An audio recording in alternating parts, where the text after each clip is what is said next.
जब परशुराम जी कहते हैं राम को संबोधित करते हुए कि शीघ्र ही तुम्हारी गर्दन को मैं काट दूंगा, अर्थात ये गर्दन जो है तुम्हारी गर्दन का ये मेरा फरसा है वो रक्त पिएगा, तो तब लक्ष्मण उत्तर देते हैं। लक्ष्मण कहते हैं तिनको सुअनुग्रह वृद्धि करे, तिनको किमि निग्रह चित्त परई, जिनके तन अक्षत शीश धरई, तिनको तन सक्षत कौन करे। अब देखो, जिनको सुअनुग्रह वृद्धि करे, सुअनुग्रह मतलब सुंदर कृपा, अनुग्रह करना, अपने कहते हैं अनुग्रह करना। तिनको किमि निग्रह चित्त परई, निग्रह मतलब दंड देना, उनको हम दंड कैसे दें। वो कहते हैं जब परशुराम जी ने राम को युद्ध के लिए ललकारा तो लक्ष्मण क्रोध में आ गए, और वे परशुराम जी कहते हैं जिनकी सुंदर कृपा मंगल कार्यों में वृद्धि करती है, ऐसे अव्यय एवं अदंडनीय ब्राह्मण को दंड देने को कौन सोच सकता है। अर्थात तुम ब्राह्मण होने के कारण अवध्य हो, ब्राह्मण को हम दंड नहीं दे सकते।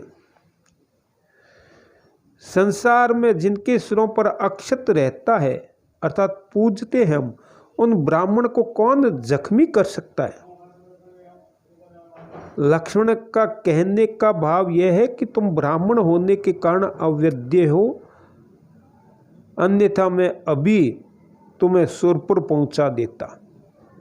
तिनके तन अक्षत शीश धरे, तिनको तन सक्षत कौन करे। सक्षत, अक्षत मत, अक्षत जो है सक्षत मत क्षति पहुंचाना, जख्मी करना कौन कर सकता है। अब आगे फिर जो बात कही है, लक्ष्मण ने कह दिया तो परशुराम जी वापस उत्तर देते। देखो, यही तो केशव की विशेषता रही है संवादों की। केशव उत्तर में कहते हैं कि वो तो कह देते हैं कि कौन करें, फिर राम भी कहते हैं, राम के कहने के बाद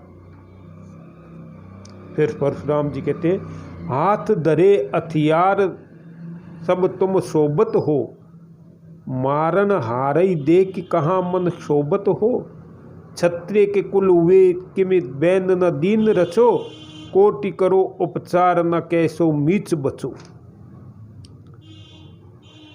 राम व्यंग्य करते हैं, सारी बातें कहते हैं। अब वो भाई व्यंग्य करते हैं तो परशुराम जी कहते हैं कि हाथ धरे हथियार सब तुम शोभत हो, शोभा को प्राप्त हो रहे हो।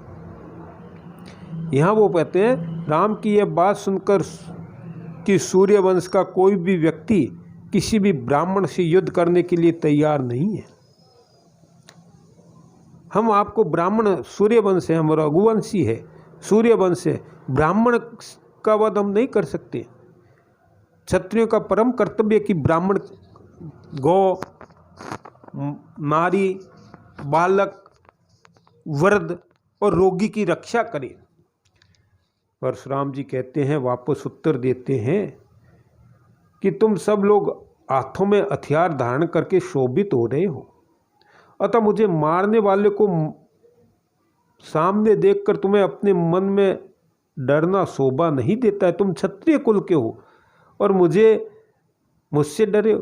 क्षत्रियों के वंश में उत्पन्न होकर तुम्हें दीनता भरे हुए वचन कभी नहीं कहने चाहिए। जैसे राम ने कहा ना कि हम क्षत्रियों का ही कर्तव्य है, तो वापस परशुराम जी कहते हैं और अब चाहे करोड़ों बहाने करो, क्षत्रिय कुल की भी बहन रचो, कोटि करो उपचार न कैसो मीच बचो। कोटि करो उपचार, कोटि करो, करोड़ों बहाने बना लो, उपचार कर लो, बातें बना लो, लेकिन तुम किसी भी प्रकार मृत्यु से नहीं बच सकते। अर्थात मैं अवश्य तुम सबका वध करूंगा। देखो, यहाँ जो कहा है कि तुम तो कोई भी बातें कर लो, राम ने जैसे ही कहा ना कि हम, उससे पहले आपके इसमें नहीं दिया है, पाठ्य पुस्तक में नहीं दिया है, उसमें ये बताया कि हम ब्राह्मणों को व्यंग में, तो परशुराम जी वापस कहते हैं और उसका उत्तर लक्ष्मण देता है उसी समय। क्षत्रिय वे गुरु लोगन को प्रतिपाल करई, और भूल ही तो तिनको गुण अवगुण जीन धरई, तो हमको गुरु दोष नहीं अब एक रति, जो अपनी जननी तुम ही सुखाए हती। अब यहाँ जो बात कही है लक्ष्मण ने, जो लक्ष्मण कह रहे हैं, लक्ष्मण के द्वारा कही गई, क्षत्रिय वे गुरु लोगन को प्रतिपाल करई। प्रतिपाल, देखो शब्द बड़े सरल है। हम कहते हैं प्रतिपाल करना, मतलब पालन करना, रक्षा करना। अब एक तरह से जहाँ तुलसीदास जी ने जो वर्णन किया लक्ष्मण, वहाँ तुलसीदास जी वाले लक्ष्मण बन रहे हैं, परशुराम जी को चिढ़ाते हैं। वहाँ भी लक्ष्मण परशुराम जी को चिढ़ाते हैं, परेशान करते हैं, और काफ़ी वहाँ तो दोनों का संवाद है, परशुराम जी का और लक्ष्मण का। राम बाद में बोलते हैं लक्ष्मण शांत होने के बाद। यहाँ लक्ष्मण कहता है तुम्हारा यह कहना ठीक है कि हम क्षत्रिय वंश में उत्पन्न हुए हैं, इसीलिए क्षत्रिय होकर लोगों का पालन पोषण करना हमारा धर्म है। क्षत्रिय हुए गुरु लोगन को प्रतिपाल करे, भूलई तो तिनके गुण अवगुण जी न धरई। और यही कारण है कि हम गुरुओं के, ब्राह्मणों के, बड़ों के, ऋषियों के जो गुण तथा दोष की ओर ध्यान नहीं देते, अवगुणों की ओर ध्यान नहीं देते हैं, जो उनके अवगुण हैं, गुण और अवगुण दोनों की ओर ध्यान नहीं देते,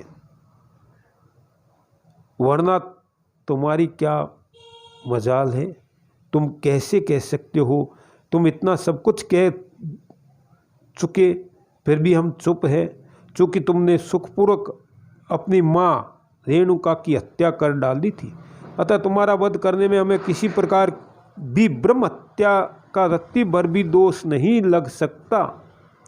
देखो इसमें अंतर कथा छुपी हुई, पहले भी आपको अंतर कथाओं के बारे में बताया जा चुका है कि अंतर कथा कहाँ होती है, अंतर कथा किसको कहते हैं। यहाँ भी एक अंतर कथा छिपी हुई है। यहाँ भी वो लक्ष्मण कहते हैं कि हम तुम्हारी हत्या कर दें, वध कर दें, तो हमें दोष नहीं लग सकता। अतः तुम राम की बातों में मत आ जाना कि सूर्यवंश के वीर ब्राह्मणों से युद्ध करने के लिए किसी भी परिस्थिति में तैयार नहीं है, जो अपनी जननी को सुख पाए हती, कि तुम ही अपनी जननी। ऐसी अंतर कथा है कि परशुराम जी ने अपनी माता की हत्या की थी, माता का वध किया था। कहते हैं कि परशुराम जी की माता का जो नाम है वो रेणुका है, रेणुका।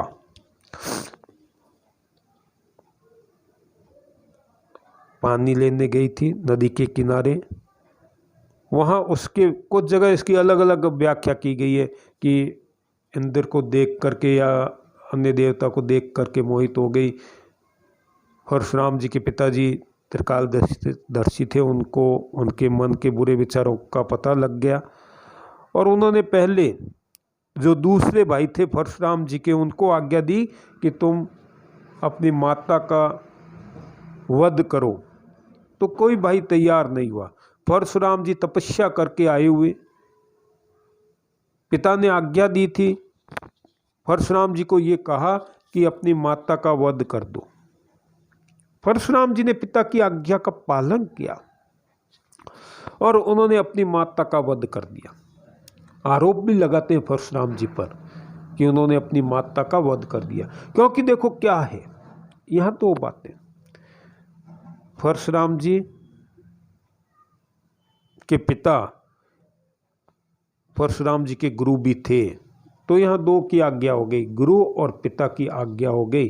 वैसे तो माँ का जो स्थान है पिता से 100 गुना अधिक है, और कहा भी गया है, शास्त्रों में कहा गया है कि माँ अगर आज्ञा दे, आदेश दे, और दूसरी ओर पिताजी आदेश दे, तो पहले माँ का आदेश मानना चाहिए, क्योंकि माँ का जो दर्जा है, माँ का स्थान है पिता से 100 गुना ऊपर है।